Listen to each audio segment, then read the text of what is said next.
time to do some brain down dumps so I can make room for some more advanced Dungeons and Dragons. There you go.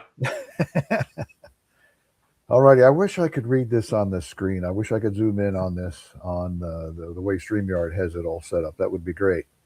But just not the way it works, I guess. Yeah, I think they're sticking you to 720p because you're not forking out that big cash. Yeah, no money. So I got to look off to my side over here to my right, and then so I can. And I look over here as we move through it, right? So covered all that other stuff. Now we're going to go ahead and jump into the example of melee and where all this stuff comes together, ties all together. One of the things I want to remind everybody is this also includes stuff from Unearthed Arcana, which changed a bit because it added some extra complexity over and above what first edition AD&D had straight out of the books.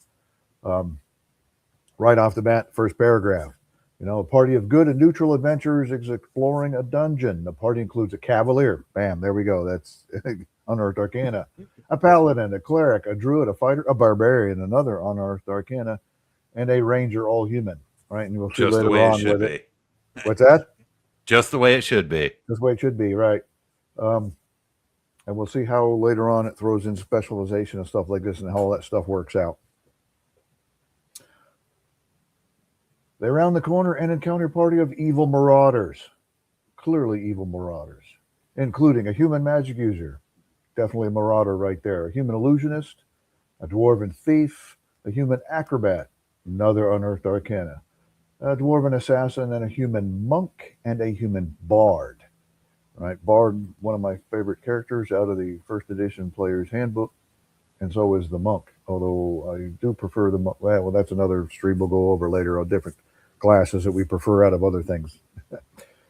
Surprise dice are rolled. A barbarian, and by association, his party. We talked about this before. Certain characters lent their abilities up front, but on some sides of it too, the party did not get those benefits in other ways. And by association, his party has only a 10% chance to be surprised. That comes out of the Unearthed Arcana and the Barbarian. The dungeon does not qualify as familiar terrain. Unless, of course, that's where he grew up. But I would imagine since they're exploring it, he didn't grow up there. Right? He rolls a 69 on deep percent and thus is not surprised. On the evil side, why they got to be evil? The monk being a 7th level and thus the whole red party is normally surprised 22% of the time. Yeah, the monk out of the first edition, every level he gained reduced the amount he was surprised by 1%. Started out at 33 1/3, one pip on a D6, and it went down from there. So they had to account for that. Right. And this is one of those examples that we talked about earlier in the document, where if it's easier to convert to percentage because of weird surprise probabilities, then just do that. Right. And I think this might even have a chart for doing that, or there's a chart you can find.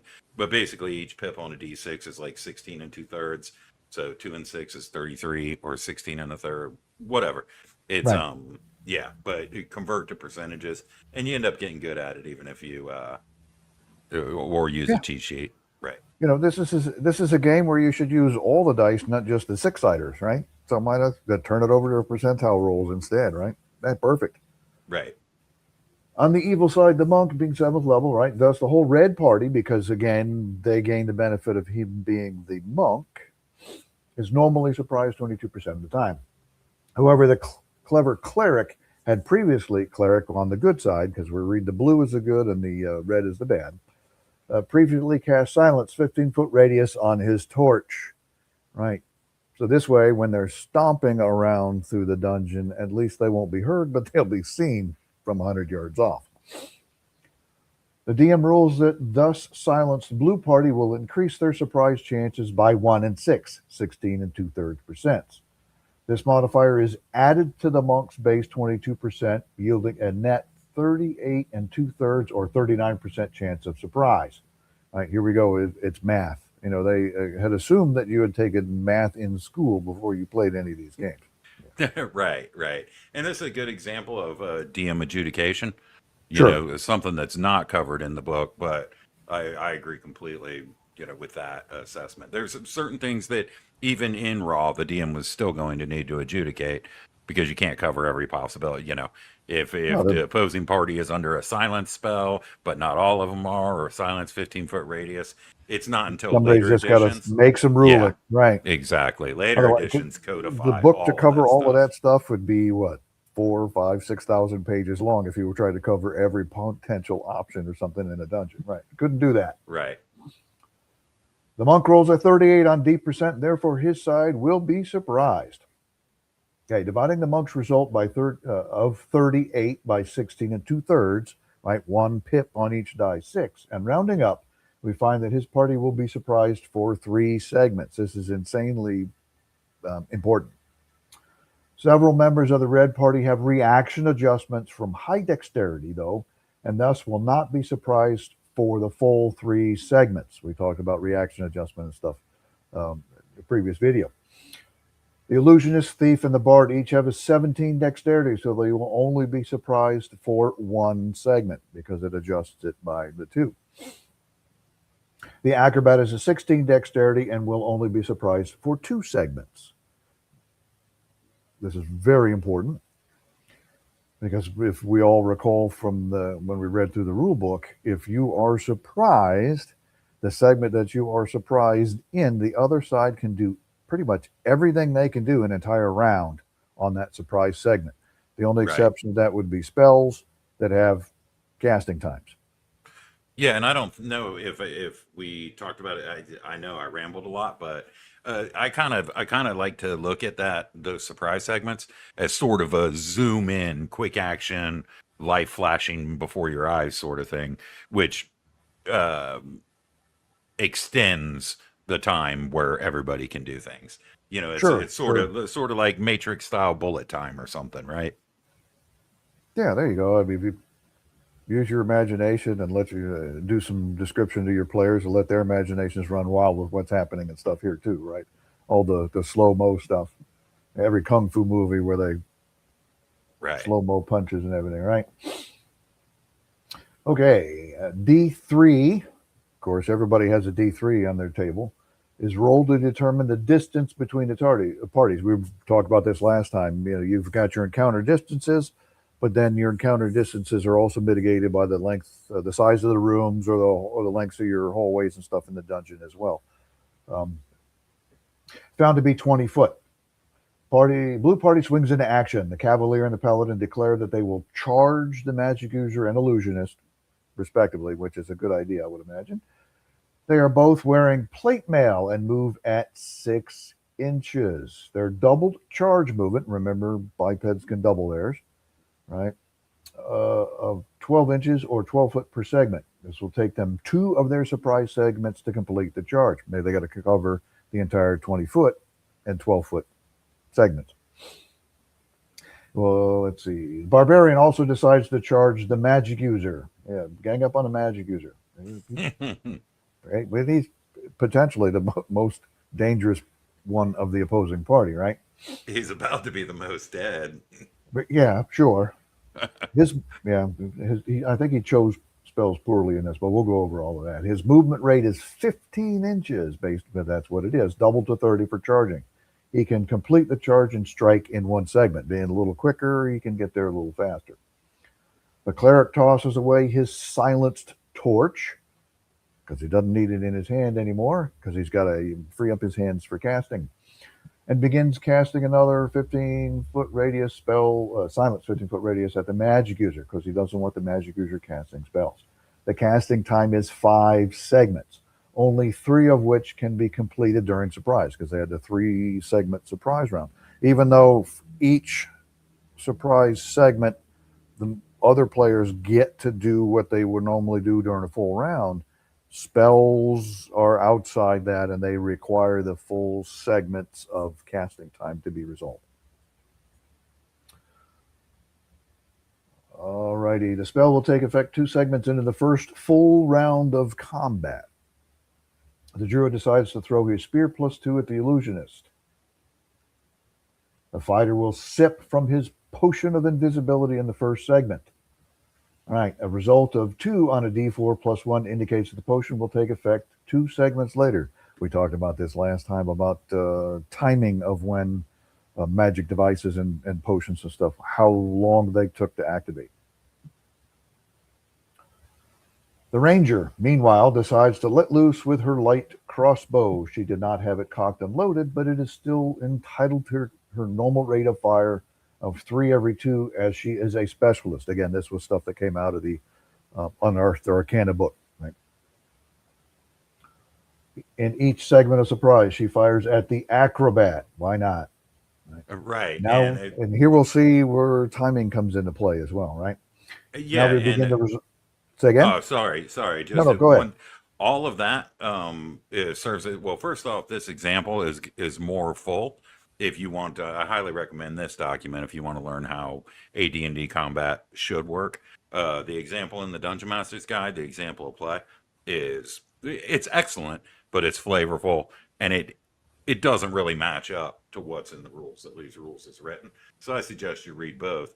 But the other thing that this does, this shows us right here a couple of things. Surprise can be completely catastrophic for the surprise party, because this is already set up where it's hard to find a way out for the bad guys, right? No. Especially hammering on the illusionist and the magic user to make sure they can't cast spells, and surprise afforded the good party the opportunity to do that. I mean, we could all guess. I mean, I know this is all scripted, but it doesn't turn out so well for the bad guys. Yeah. I imagine not. I haven't read it in a little while. All right, now we begin to resolve these actions. First, in surprise segment 1, the ranger makes her first attack with her light crossbow. She is firing at the acrobat, who is AC 8, but AC type 10. Here we go with the armor class types and the hit adjustments based on armor class types. The ranger rolls an 11. Since she is a specialist firing at point blank range, she gets a +2 bonus. She also gets another +2 bonus because she's firing bolts +2.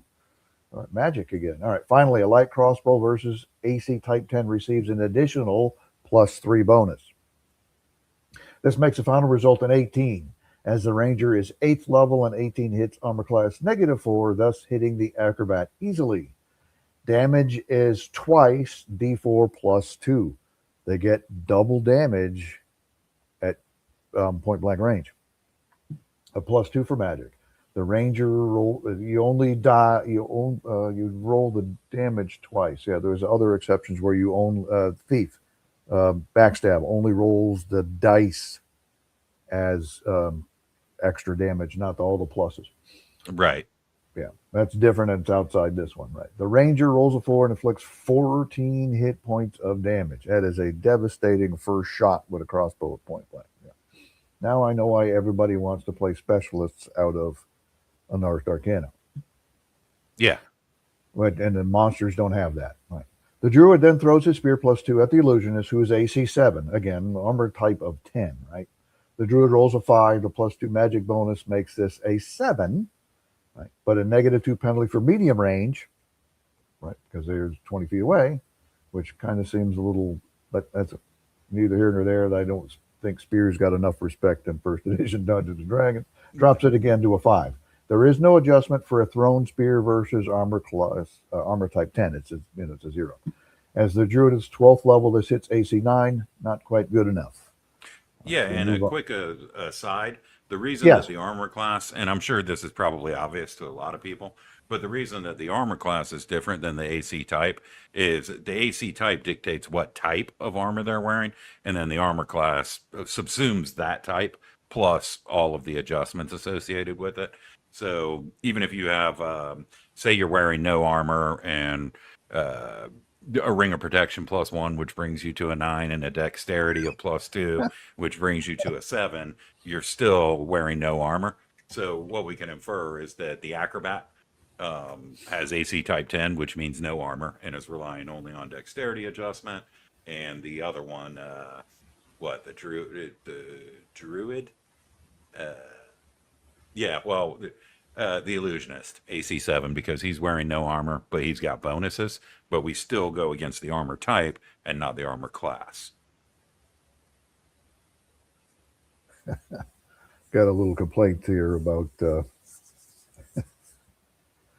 90% magic resistance monsters. Yes, and I, it, should probably go in and talk about that there one time or another, because magic resistance, I'd always been playing it wrong for a long time because I just didn't read the first part of the monster manual. But that's another good stream. We can talk about that stuff. Yeah, for sure. All right, top of the page here. Barbarian completes his charge at the magic user, who is AC 10. Why doesn't he have protection? I don't know. He's wielding a longsword +1 with a hand axe in his offhand. Right, we mentioned this about using two weapons before too in the modifications. Right, Barbarian gets to make 2 attack rolls, 1 for each weapon. With the sword, he rolls a 17, hitting easily. Damage is D8 +1 for his 17 strength, +1 for magic. He inflicts 7 hit points of damage with the sword. For his axe attack, he rolls even better, a 19. This causes a D6 +1 damage for 4 hit points. The magic user sustains 11 hit points of damage, and they don't have a whole lot of pool of hit points to be taking that kind of stuff. Right, and this is a perfect example of an attack routine, right? So if it were a situation where the barbarian would have multiple attack routines, he'd be able to do each of those things 2 times or 3 times or whatever it is, right? Because it's dual fighting, not separated attacks. Yeah, his routine is both of those weapons together, not one in each individual. Yeah. Now the ranger fires her second crossbow bolt, and again at the acrobat. A roll of 15 hits, causing her another 8 hit points of damage. At the end of the first segment of surprise, the Cavalier and Paladin are halfway through their charge, and the cleric is in the midst of casting a spell. We proceed to the second surprise segment. I mean, that was just the first surprise segment. Brutal. Right? As noted earlier, the illusionist, the thief, and the bard were only surprised for 1 segment, so they are on their guard now. In addition, the monk has a heavy crossbow of speed, which he can fire in this segment, despite still being surprised, because that's the nature of that particular weapon. He targets the paladin. The DM decides that the illusionist, who sees the paladin barreling down on him, will start to cast improved invisibility on himself. Not a bad choice of spell, but maybe not in this context. The casting time takes 4 segments. That's a long time. So the invisibility will take effect 2 segments into the first full combat round. All right, the dwarven thief, who has been hidden from view in the second rank, will attempt to hide in shadows. The bard, meanwhile, begins casting heat metal, useful spell, on the entire blue party, save the druid, who is not wearing metal armor. Right, the casting time is also 4 segments, thus the spell will be completed 2 segments into the first full round. On the blue side, the Cavalier and Paladin will complete their charge movement. The cleric is still casting Silence, 15-foot radius. The druid begins casting Barkskin on himself. The casting time is 3 segments, so it will be completed 1 segment into the first full round. That is after this surprise round. Right? The fighter slowly advances while waiting for his potion to take effect. The barbarian continues to attack the still surprised magic user, and the ranger continues firing her light crossbow. Right, due to his magic heavy crossbow speed, the still surprised monk fires first in the segment because it is that magic weapon, that is its property. It goes off before anything else happens. He rolls a 7, poor monk. The +1 bonus for magic crossbow together with his bolt +2 make it a 10. However, the paladin is AC type 2, so the heavy crossbow takes a -1 penalty. The net result is 9, which for a 7th level monk hits AC 7. Not quite good enough. The bolt glances harmlessly off the paladin's plate mail. Something to be said for being well protected but slow. Yeah, and this is a good example of why one might choose a heavy crossbow versus a light crossbow, beyond the additional point of damage or whatever that you'll get out of a heavy bolt. But it's that the heavy crossbow is much more penetrative against plate mail armor than the light crossbow is. So if you use weapon versus armor type, as this document's doing, the heavy crossbow, especially one of speed, but even if it weren't of speed, is more useful in a lot of the heavier armors than a light crossbow is. Right. With weapon versus armor type, weapon choice matters. Yep. All right. Where would we leave off? The Barbarian's attack rate is 3 out of 2, so he'll attack twice this segment. Ooh. As his attack routine, here we go, here's our quote, is with 2 weapons, he gets to strike twice with each. Ouch. Yes. His first attack rolls are 13 for his longsword +1 and 8 for his hand axe. Both hit the AC 10 magic user for a total of 10 hit points. That's swing 1. The ranger also has a rate of fire of 3 every 2, but as she fired twice last segment, she can only fire once this segment. She rolls a 14, hitting the acrobat for 12 hit points this time. The acrobat only had 10 hit points left, so he is now unconscious. Down goes 1. Cavalier completes her charge against the magic user, rolling a 4. She is 9th level and receives a +2 weapon of choice bonus.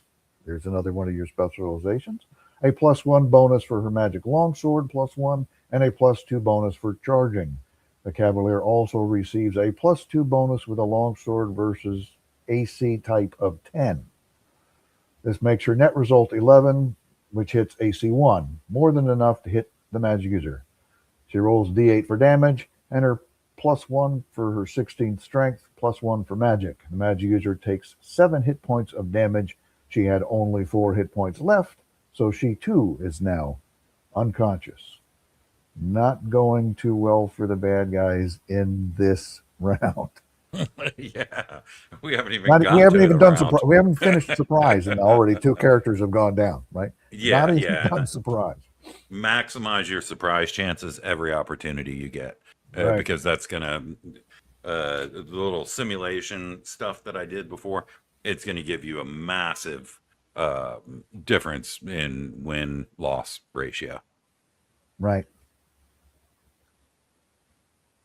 So always have a ranger in your group, or always have the monk, or always have, well, if you're using an Arcana, your barbarian. One of those has to be in your group if you want to maximize your surprise. Right. Okay, at the same And time, the minimizing paladin it. completes his charge against the illusionist. Poor illusionist. He rolls a 3, which this is incredible here. The paladin, however, receives a +3 for his 18 strength, +2 for weapon of choice, +1 for his magic longsword, +1, +2 for charging, and +2 for longsword versus AC type 10. This totals 13, which, for an 11th level paladin, hits an armor class of -3. The paladin could not miss. Damage is D8 +6 for strength. Ooh, percentile strength there. Awesome. +1 for magic. A roll of 5 equals 12 hit points of damage to the illusionist, which also ruins his spell because he was struck during his casting. Correct. Again, poor choice of spells. You want to go with something fast. Oh, yeah. Since the magic user has fallen, the barbarian wants to make his second attack routine against the adjacent illusionist. However, since the illusionist is no longer surprised, he is not vulnerable to free attacks anymore. He wasn't under the surprise, so the barbarian's extra attack routine on the surprise round couldn't go against somebody who was on their guard. Right. The barbarian can engage him, but will not have an opportunity to score damage until the first full attack round. He can move to fight him, he just can't make a swing for the rest of this round. At the end of the 2 surprise segments, the cleric and druid are still casting spells. The cavalier, paladin, and barbarian are engaged in melee. The soon-to-be invisible fighter is closing to striking distance, and the ranger has been firing her light crossbow. On the red side, the magic user and acrobat have been incapacitated. The illusionist is in melee with the paladin, always a bad idea, and the barbarian... let's see. The thief is hiding in shadows, and the bard is casting a spell. Yeah, the illusionist is in melee with the paladin And the the barbarian. Yeah. Not for long. Yes, the assassin and the monk are still surprised. The third and final surprise segment now begins. Right? We've already taken out 2 characters, and we're just barely done with 2 surprise segments, not even a full round. The illusionist, who will not likely survive the first full round of combat, go figure here, right? With the paladin and the barbarian both wailing away at him, decides to start casting mass suggestion. Why another? I don't know. Clearly, intelligence might have been a high roll, but just no wisdom. Yeah. The casting time is 6 segments, so it will take effect 5 segments into the first round. He hopes that the dice let him get this spell off in time. No, because the paladin cannot miss. The bard, meanwhile, is continuing the heat metal spell that she started last segment. That is a nasty spell. In the blue party, the Cavalier will attack the still surprised its assassin. The Paladin and Barbarian are still engaged with the Illusionist, but do not get an opportunity to strike for damage until the first full round, since the Illusionist is up and on his guard. The Cleric and Druid are still occupied with their spells. The fighter continues closing. At 9 inches, he moves a total of 18 feet in the second and third segments, while the Ranger fires her light crossbow at the Monk. Ranger again is entitled to 2 shots this segment. For her first attack, she rolls a 17. This should hit the Monk without question. However, being a monk, he is allowed to save versus Petrification to dodge the missile. The Monk rolls a 3, which is not going to do it, failing the save. Monks do have some nice powers if they go off for you like they're supposed to. The Ranger's crossbow bolt hits for maximum 14 hit points. At the same time, the Cavalier takes her first of her 2 attacks against the assassin. She rolls an 18, undoubtedly enough to hit the AC 10 assassin. Why isn't the assassin wearing protection? Anyway, the damage is only 5 hit points, though barely a scratch, but not for long. For her second attack, the Ranger rolls a 13. Remember that she got the 2 shots off. Right, the Monk again fails his save versus Petrification and suffers another 8 hit points of damage. So that's 5 missiles from the Ranger in the first 3 segments. Cavalier also hits the assassin again for another 5 hit points. At the end of this, the third surprise segment, the fighter's potion takes effect. He is now invisible. Surprise is over, and the first full round of combat begins. Both sides declare actions. The DM decides that while the Illusionist continues casting a spell, the Hidden Thief will attempt to backstab the Paladin. The Assassin will strike at the Cavalier, the Monk will return fire on the Ranger, and the Bard will finish her heat metal spell. The players announce that the Cavalier, Paladin, and Barbarian will continue attacking their respective opponents as the Cleric and Druid complete their spells. The Ranger will fire at the Monk, while the invisible fighter moves into position to strike at the Bard next round. For the first time in this encounter, initiative is rolled. We've already lost 2 characters, and initiative is now being rolled. You're right. The dice favor the red party, which wins initiative 6-5. Now timing of everyone's actions is determined. The Monk, with his heavy crossbow speed, automatically fires first. That's just the nature of that weapon. He rolls a 4. This is increased to 7 with the magic bonuses. This Monk needs new dice. The Ranger is AC type 5, which grants another +2 bonus for a 9 total. This only hits AC 7. The Ranger is AC 4, so the bolt again glances off harmlessly. Yeah, and I just want to say something here as well, is that often, depending on how your DM does things, often weapon versus armor type, particularly, when you choose your weapons knowing that you're playing that way, they can be of great benefit to the players, right? So just a slightly better roll here with that heavy crossbow. That +2 for striking that chainmail, which generally makes sense because the bolt would just go through a ring, right? Could mean the difference between hitting and missing. So while people might balk at the calculations, if all this stuff is on your character sheet, I think players should encourage DMs to play this way. Right. It's to their advantage. I mean, turnabout's fair play. If they've got monsters chasing them with spears and daggers and axes and battle axes, the same thing. The benefits would apply to them too. Yes, but not to creatures that are using natural weaponry, which you're going to encounter probably 60-70% of the time, right? Yeah, there's a lot of monsters out there with natural weaponry, which this doesn't make. Nope. Yeah, flat roll there. Okay, the Druid's Barkskin spell begins to take effect now, improving his AC from 6 to 5. Hey, every little bit helps, right? Next, the Cleric's Silence 15-foot radius spell goes off without a saving throw against the unconscious magic user.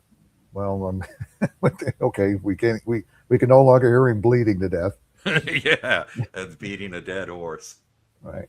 While this enhances the fighter's invisibility and unfortunately the thief's hide in shadows because there's no more noise, right? It is not quick enough to silence the bard. Having one initiative, the bard spell Heat Metal takes effect just slightly earlier in segment 2 than the cleric spell.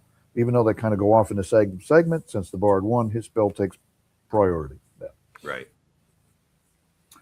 Since the fighter became invisible, he can no longer be targeted. Well, so that means no heat metal, right? But the Cavalier and Paladin, both of whom are wearing plate mail, are affected, as is the Barbarian, who is unarmored but wielding metal weapons. On this, the first round of the spell, their heat metal items become uncomfortably warm. Both the Cleric and Ranger are wearing magical chainmail +1, which is entitled to Save versus Magical Fire. They both pass the save, and their armor is unaffected by the spell. Great. The bard's not getting much help here, although they will be unable to draw any metallic weapons. You can still pummel somebody, right? It was determined earlier that the illusionist spell would be completed in segment 5. He is being attacked by both the Paladin with a longsword +1 and the Barbarian with a longsword +1 and a hand axe. Subtracting the blue party's losing initiative roll of 5 from the weapon speed factors, 5 and 4 respectively, and treating negative numbers as positive, it is seen that the weapons will strike in segment 0, the very beginning of the round, and segment 1, both before the spell is completed. The poor illusionist did not make out so well after all. I knew he wasn't the minute he started casting long spells. Yeah. All right. Paladin rolls a 1. Unbelievably, this is sufficient to hit armor class 1. Yeah. Here we go. No official AD&D rule states that the hit roll of 1 always misses.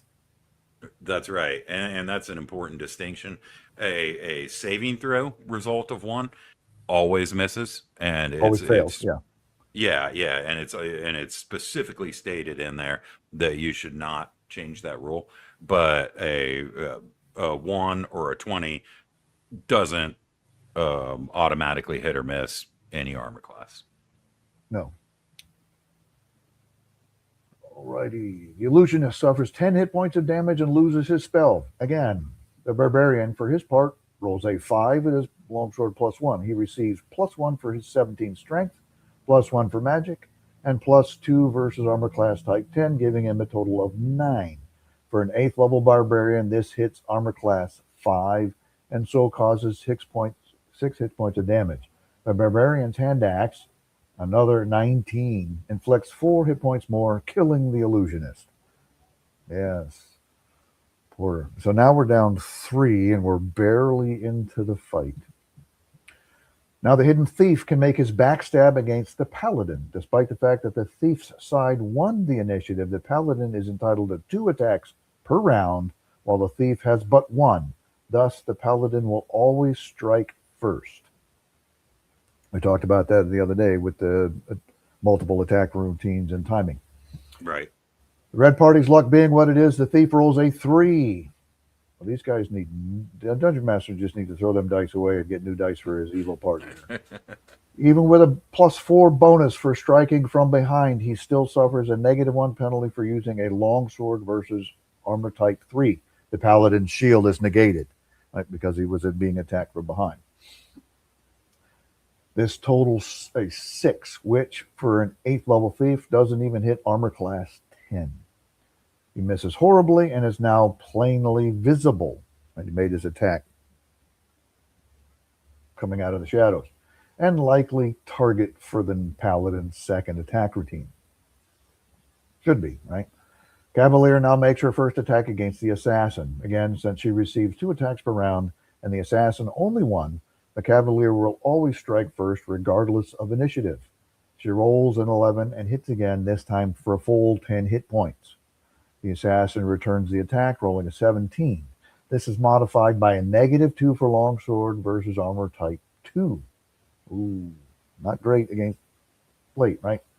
Right. Net result of 15 for a 9th level assassin, hits armor class 1. Cavalier is in plate mail and shield with a 16 dexterity, so has AC of 0. Oh, the assassin sword barely misses. The one chance in here they get to score some damage.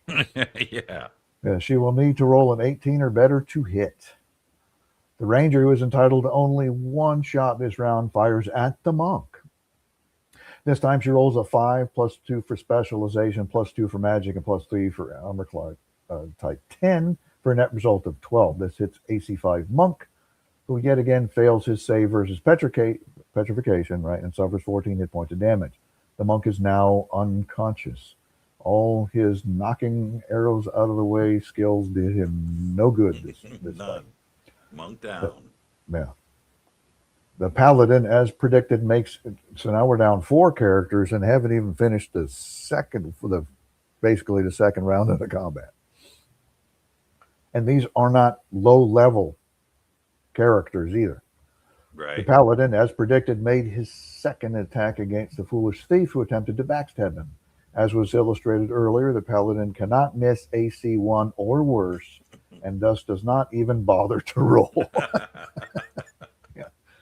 Yes, he hits the thief for 11 hit points of damage. The cavalier, meanwhile, makes her second attack on the assassin. She rolled a 17 and inflicts 9 hit points more. All right, here is the...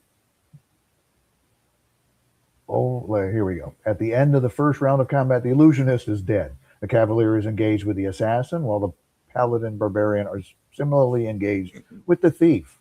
Probably not for long there either. Except for the cleric, druid, and the ranger, who never advance forward, everyone is silenced.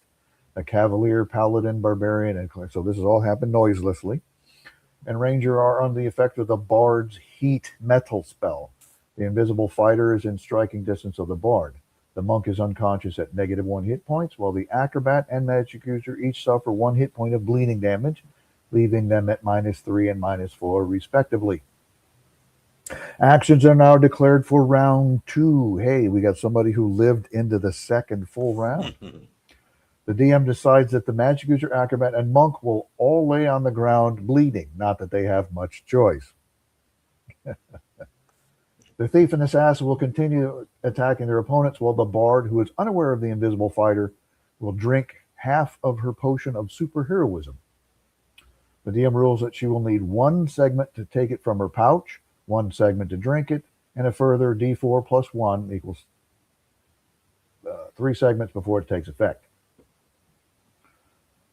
The players declare that the cavalier, paladin, and the barbarian will continue attacking their respective opponents. The cleric, who is outside the silenced area, will cast light on the bard's eyes. Always a fantastic spell to cast. Yeah. Yes. Always fantastic. And I've had it used against me as a DM with excellent results too. Right. Casting time is 4 segments. The druid will cast Flame Blade, 3 segments, while the ranger, also unaware of the invisible fighter's position, will fire on the bard. This is why they keep mentioning it. This matters. Initiative dice are rolled, and the blue party wins 4-3. So the good guys win the initiative. Cavalier, paladin, fighter, barbarian, and ranger are each allowed 2 attacks this round. Initiative is irrelevant for them, even though they won. The cavalier, because they have multiple attacks versus 1. Cavalier hits the assassin with a roll of 8, causing 4 hit points of damage. The paladin automatically hits the thief. He pretty much automatically hits just about everything for 11 hit points. The barbarian hits with his longsword plus 1, doing another 3 hit points of damage, but misses with his hand axe on a roll of 2. The now visible fighter strikes the bard for a whopping 17 hit points. D8 plus 6 for 18 double out strength, plus 3 for double specialization, plus 1 for magic longsword plus 1. Unfortunately, yeah. Yeah, and the reason, for anyone who doesn't know, the reason that the fighter is now visible is because if you attack while under an invisibility spell, it negates your Negates the invisibility. invisibility. Yeah. Right. Let's see. Unfortunately, this puts in the same line of fire of the Ranger. Since the fighter and bard are both humans and thus about the same size, the Ranger has a 50-50 chance of hitting either of them. That's the way that stuff is ruled. The Dungeon Master should break up all the combatants in there, determine their size, and come up with a bunch of things to figure out who gets hit by the arrow. Not arbiter, they've changed the rules a little bit over the years, but that's the way it was supposed to have run. The DM secret die roll indicates that the fighter will hit the target. No, I'll let the um, Ranger roll Yeah. it. So if she messes it up, she looks at those dice in shame. Yeah, I like the player to roll too. All right. The blue party's luck continues, however, as the Ranger rolls a 1 and misses her ally. The Druid's Flame Blade now takes effect, followed by the Cleric's Light spell. The Bard, however, easily makes her saving throw with a 16, so the Light spell goes off immediately behind her. Right. It is now the red party's turn to act. The Bard's Potion of Superheroism kicks in. She is a 7th level fighter, so gains 3 levels and 2d10 plus 3 equals 17 hit points. That's what the superheroism does for you. A roll of 5d4 indicates that the effects will last for 11 rounds. But this is divided by 2, 6 rounds, as she drank only half the potion. These are rulings by the Game Master there, right? Meanwhile, the thief attacks the barbarian, figuring he is less likely to hit the plate-armored paladin. He rolls a 10. As the barbarian is AC type 10, this is modified to a 12, which hits AC 7. The unarmored barbarian, however, with his 18 dexterity, oh my lord, is AC 2. Not much worse than the paladin after all. The thief does not feel at all good about this. He shouldn't. On the other side of the melee, the assassin again swings at the Cavalier. As was determined earlier, she needs to roll an 18 or better to hit. She rolled a 15 and misses again. Now the blue fighter types get their second attacks. The Ranger, seeing that she is no longer has a clear shot, will hold her fire. Go ahead and shoot your friend in the back. Yeah. Take a chance. Come on, it's only 50-50. Cavalier hits the assassin for 4 hit points more. The paladin and barbarian kill the thief. Yeah. Don't even bother rolling. Yep. Right.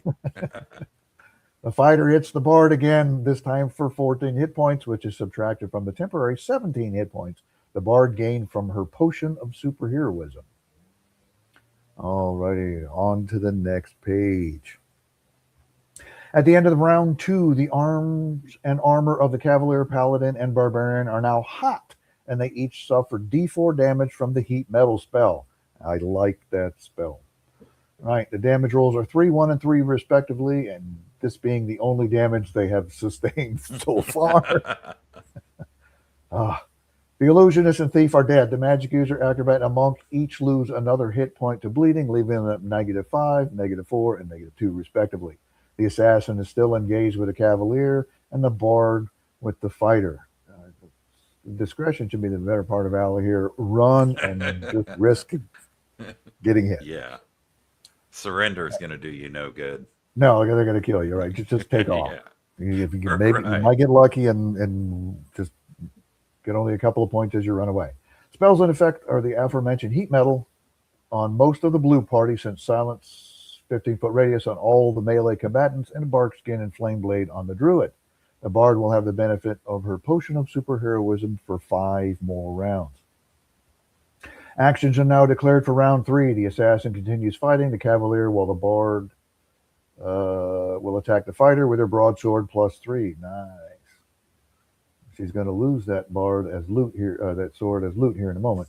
Cavalier will continue to attack the assassin, as the fighter will the bard. The barbarian will drop his hot weapons and pick up the unconscious magic user's staff. Yes, use their weapons against them. The paladin will drop his sword and shield and begin removing his hot armor. Cleric and ranger will move up behind the Cavalier and paladin respectively. The druid will charge the assassin. Okay. Now here we go. Initiative dice are again rolled tied 5 to 5. Now we get to come into weapon speed, timing, and stuff like this. The DM rules that the barbarian can easily retrieve the magic user's staff in one round. That means, yeah, because he's not really holding on all that tightly, laying down dead on the ground, right? Right. The paladin, however, will need 4 rounds to remove his plate mail. The drawback to wearing heavy armor is it doesn't come off as easy. Right. Cleric and ranger each take their movement, which is of little consequence to timing of attacks. Fighter and bard are each entitled to 2 attacks this round. Since the initiative was tied, weapon speeds are used to determine the order of attack. However, both swords have the same speed factor of 5, so the attacks will be truly simultaneous. The fighter hits the bard with a 13, causing 13 hit points of damage. The bard hits the fighter with a 19, causing 10 hit points of damage. Cavalier is also entitled to 2 attacks this round, and thus she strikes before the assassin. Rolls an 8, hits for 6 hit points of damage. The assassin had only 6 hit points left, so she is unconscious. All right, down yet another one. The DM allows the druid, who is charging the assassin, to continue on to the bard. He will strike last in the round. Fighter and the bard are now make their second attacks against each other. The fighter hits with a 12, causing 14 hit points of damage. The bard also hits with a 12, causing 9 hit points of damage. As she is less than 10 feet away, the cavalier may also take her second attack on the bard. Within 10 feet, you're within melee range, basically.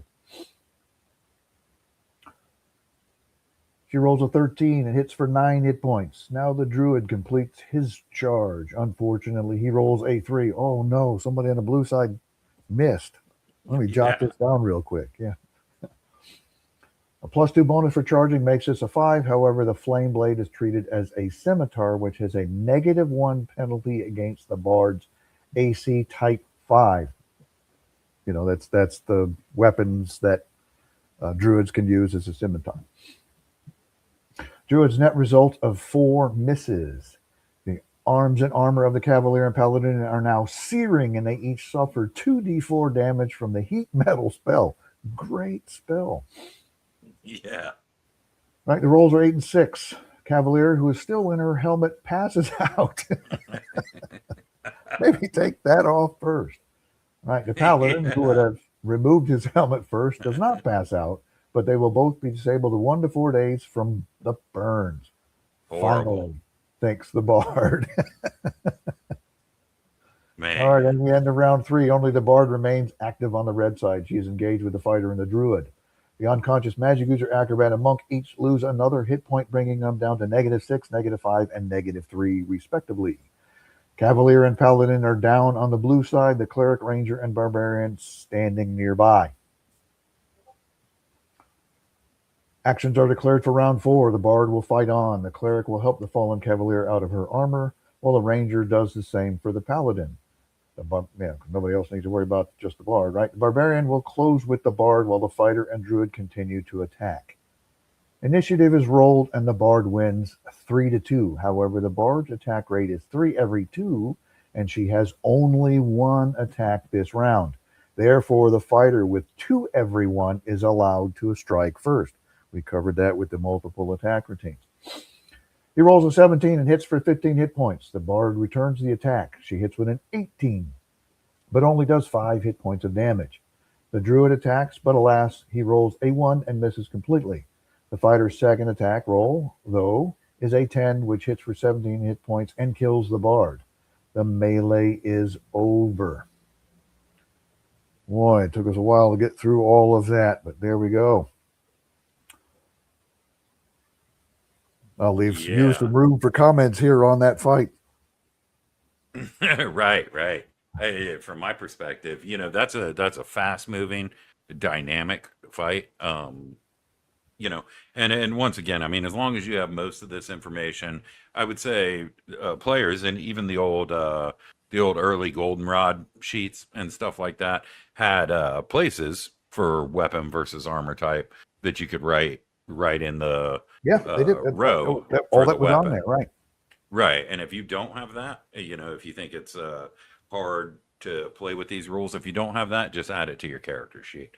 or have a separate sheet, or DMs can create a reference sheet that lists all that stuff out, but having it right next to the number and factored into the number that you need to hit each of the armor classes is a good idea.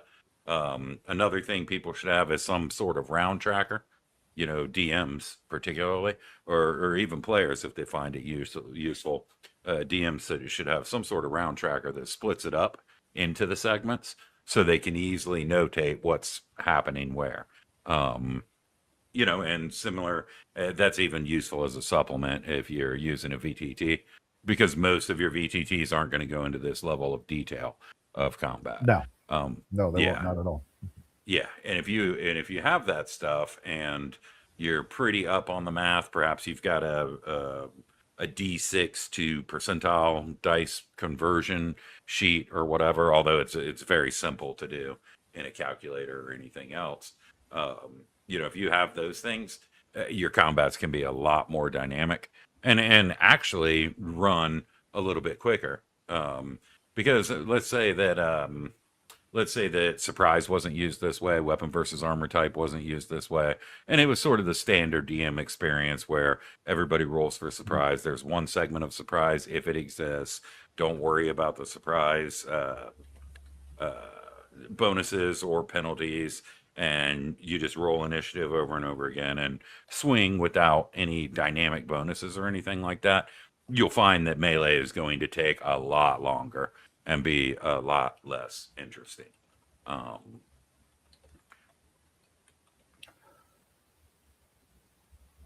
Right. I put a link to this document in the show notes and stuff if anybody wanted to go after it on their own too. Right. You can also find those Goldenrod character sheets. Everybody's got a version of that sort of thing out there for download as well if you were playing this around the table. Yeah. Here is a pair of charts useful as a graphic tool for comparing which of two actions occurs first in a round. Right, here's if you're wondering who does what when or whatever, and figuring out your timing and stuff. Here's some great charts that you could the dungeon master, like, he could print it out and have it on his dungeon master screen there in front of him for quick reference to him, figuring out when things go out until he has this sort of thing memorized from repetitive play. First one is your tie D6 roll. Your second one here is higher D6 roll versus low D6 roll when things go off in that case. And useful reference information as you're getting used to putting together the timing.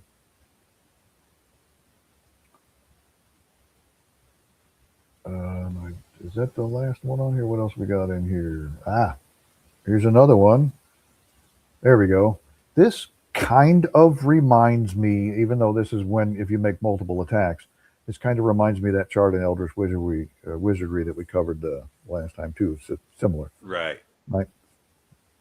When do things happen if you have multiple attack routines? On the average, it's going to be one and two attacks. There's not a whole lot that gives you multiple attacks or more than those, but 1 and 2 attacks on the average. All right, and here's that picture, cartoon by the late Donald C. Sutherland III, originally published Strategic Review, 1976. This was a joke because somebody, I guess, approached Gary at a convention or something when he was on a panel, and somebody said, "Hey, somebody's got some questions about the rules," and Gary was kind of short. The rules are simple and precise. Well, to who? Yeah, exactly. Not that they're hard. They really aren't. This just takes some getting used to figuring these things out, and some of it is going to be DM fiat on this. What adjudication, when be fair, when do things happen, and that kind of stuff in the rules. Yeah. Once you get used to running these things, it should flow fairly easily because stuff will just come right out of your head. Right, exactly. And the way it's written, gives you a little bit of gives you actually a lot of room for interpretation. So you can take this, which actually did a really good job of piecing together all of the various pieces, for lack of a better word, found in each of the books and the later reference materials and stuff. But you know, I think I think modifying this for your game, as long as you keep the spirit of the game alive, and I would argue that the spirit of the game includes things like weapon versus armor type, surprise segments, the difference in attacks on a tied initiative, and those kinds of Yeah. things. As long as you keep the spirit of the game in mind, I think you can follow a slightly different version of this and still be playing rules as written, because there's areas where the DM can insert rulings that make sense, even if that sort of overhauls or modernizes the the encounter round and surprise and initiative and all of that stuff. Well, I mean, for example, I mean, we can put it out here. Second edition.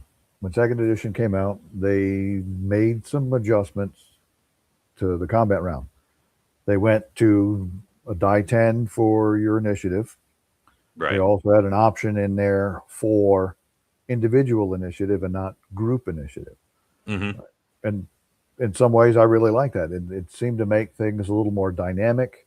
Players seemed to be at the whim of a dice roll, though they were still a little more in control of their own fate and stuff when it came to some of the fight.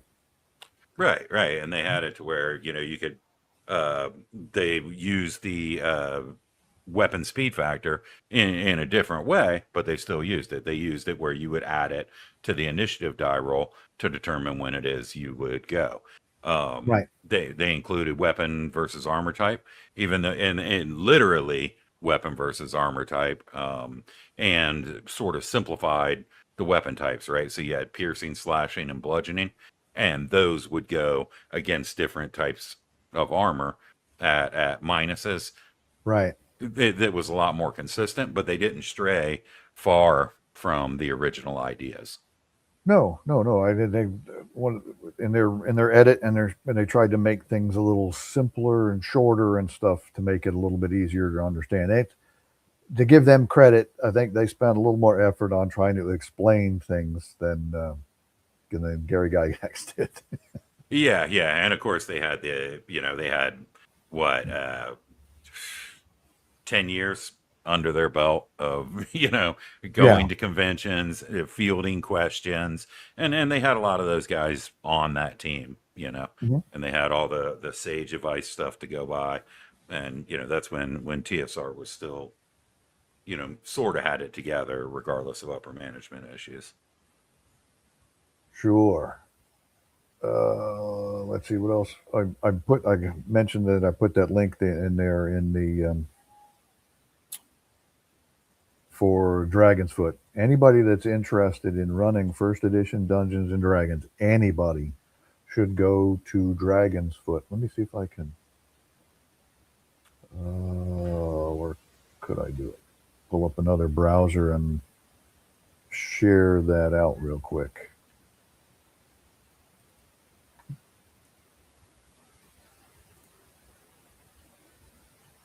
Where did it go?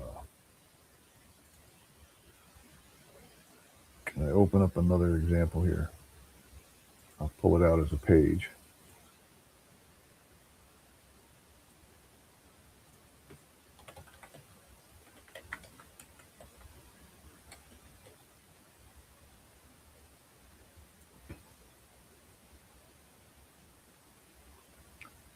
All right, StreamYard Studio. Present or invite.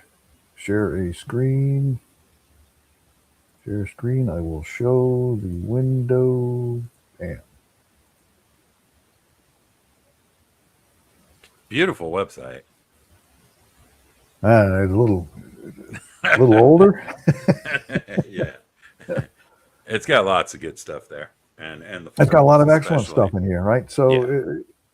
for old, and then as I understand it, reading back through some of the stuff here years ago, Gary Gygax did come in and talk to users and answer questions and stuff.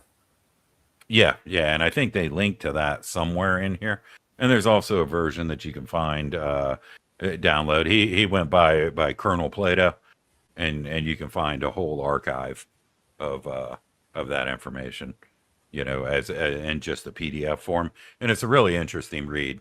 He tended to separate himself from a lot of the AD&D stuff and lean into more simple approaches with this, because of course he got bombarded with with rules questions about weapon versus armor type, speed factors, the space required, what things meant, and I think at that point he was just like, you know, Yep. but he was always a nice guy about it. All right, I know it's a DM spreadsheet and stuff like this. Yeah, Here it is. There's Attic right there. Okay. But there's all sorts of other things on here that are very useful for game masters and players and stuff like that alike, like the Goldenrod character sheet we talked about. You can right. get that off of here and stuff as well if you wanted to roll old school games. Yep. Yes. Yeah,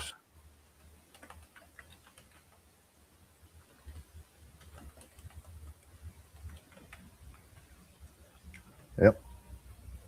Yeah, Bob Jester, come join us in and poke fun at us again for a little while. Yeah, Dragon's Fruit. It's an excellent resource. I just scrolled through a whole bunch of tools and stuff to get down to where the attic document was. Lots of stuff in here to help players and game masters, especially game masters running games and stuff, keeping track of things. The yeah,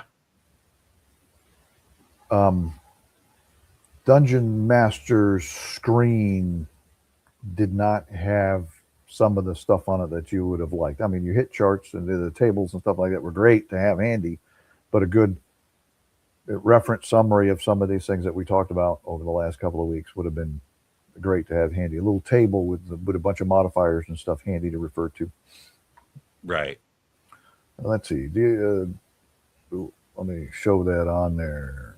Dragonfoot had nearly everyone from TSR: Gary, Jim Ward, Tim Cass, Frank Metzer, and others. Sure, all come in here interacting. What a better place to go than the place where there's fans of your game. Yeah.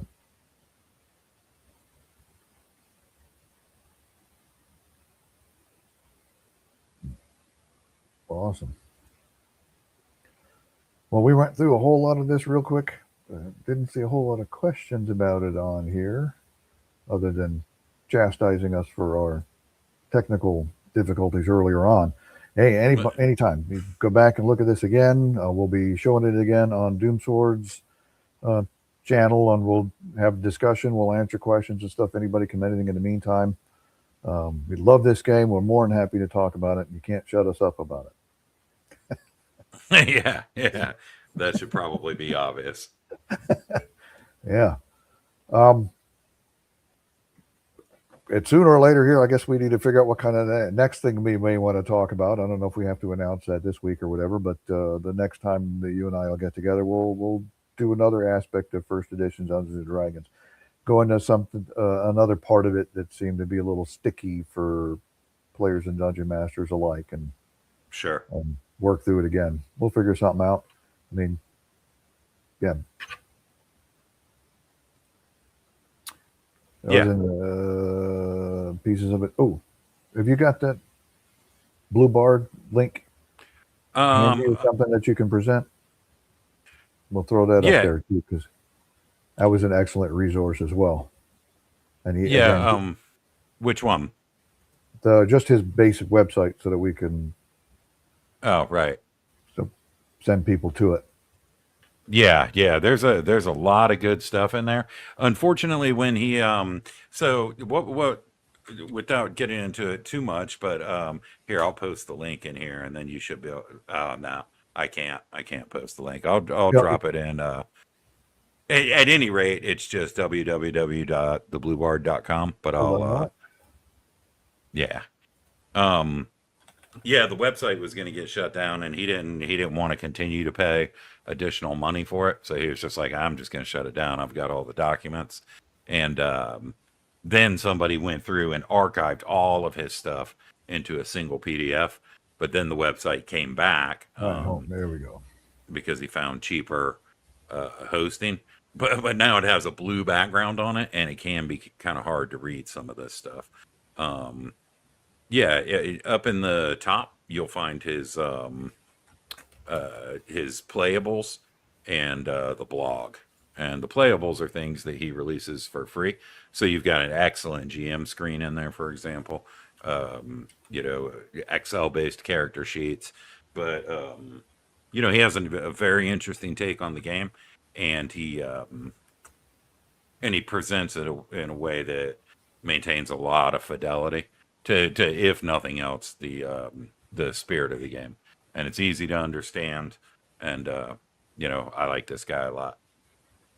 Yeah, he not a 100% purist like we went through with the Attic document. He does make some adjustments that he thinks make logical sense with how he runs things, but he does still hold fairly close to the original feel of the way it was supposed to run. Yeah, another excellent resource for just going in and taking a look and see how things work if you're curious at all. Exactly. My preference is you keep coming back to us two to watch all this stuff to learn. But yeah, exactly. And then we can talk about it, and it's a video archive, and it'll last forever, even if these guys shut down their websites. You know what I mean? Until I get kicked off of YouTube or whatever. Or one or the other of us, maybe eventually that's going to happen. Who knows? Because right. First edition Dungeons and Dragons is offensive now, or something like that. yeah.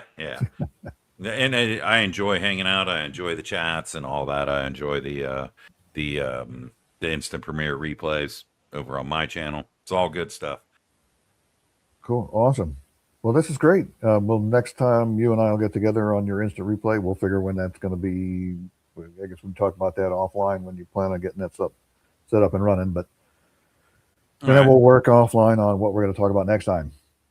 Now, who is the Blue Bard? He's asking who is the Blue Bard. So let me go ahead and real quick go to the about. Yeah. Did he put his name in here? Just about who he is. I'm born.